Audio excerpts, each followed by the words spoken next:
ಅಭಿಷೇಕವನ್ನ ಸಕ್ಕರೆಯಿಂದ ಮಾಡಿದ್ರೆ ದ್ವೇಷವನ್ನು ಅಳಿಸುವುದು, ಸಿಯಾಳ ಅಂದ್ರೆ ತೆಂಗಿನಕಾಯಿ ನೀರಿಂದ ಮಾಡಿದ್ರೆ ಸುಖವಾದ ಬಾಳನ್ನು ತರುವುದು, ಅರಿಶಿನ ಪುಡಿಯಿಂದ ಮಾಡಿದ್ರೆ ಸಕಲ ಸೌಭಾಗ್ಯಗಳನ್ನು ನೀಡುವುದು, ಮೊಸರಿನಿಂದ ಮಾಡಿದರೆ ಸಂತಾನ ಪ್ರಾಪ್ತಿಯಾಗುವುದು. ಧರ್ಮಸ್ಥಳದಲ್ಲಿ ಅನ್ನಪ್ರಸಾದ ಮಾಡಿ ಸೂರ್ಯ ದೇವಸ್ಥಾನ ಹೋಗುವ ರಸ್ತೆಯಲ್ಲಿ ರಾಮದೇವರನ್ನು ದರ್ಶನ ಮಾಡಿ ಹೋಗ್ತಾ ಇರ್ಬೇಕಾದ್ರೆ ಇನ್ನೇನ್ ಸೂರ್ಯ ದೇವಸ್ಥಾನ 4 ಕಿಲೋಮೀಟರ್ ಇರೋ ಹಾಗೆ ಬಲಭಾಗದಲ್ಲಿ ಸಂತಾನ ಸುಬ್ರಹ್ಮಣ್ಯ ಸ್ವಾಮಿ ದೇವಸ್ಥಾನ ಕಾಣಿಸುತ್ತೆ. ಈ ಒಂದು ಕ್ಷೇತ್ರ ಈಚೆಯಿಂದ ಕಿರಿದಾಗಿ ಚೊಕ್ಕದಾಗಿ ಕಾಣಿಸುತ್ತೆ.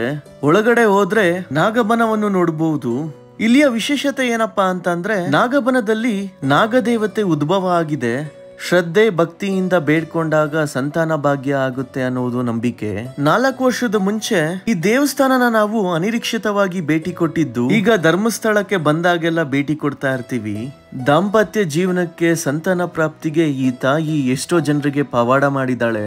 ಬಹಳ ಶಕ್ತಿ ಇರುವಂತಹ ದೇವಸ್ಥಾನವೂ ಕೂಡ ಹೌದು. ನೀವೇನಾದ್ರೂ ಸೂರ್ಯ ಟೆಂಪಲ್ ಉಜಿರೆ ಕಡೆ ಹೋಗ್ತಾ ಇರ್ಬೇಕಾದ್ರೆ ಸಂತಾನ ಸುಬ್ರಹ್ಮಣ್ಯ ಕ್ಷೇತ್ರವನ್ನು ಭೇಟಿ ಕೊಡೋದನ್ನ ಮರಿಬೇಡಿ.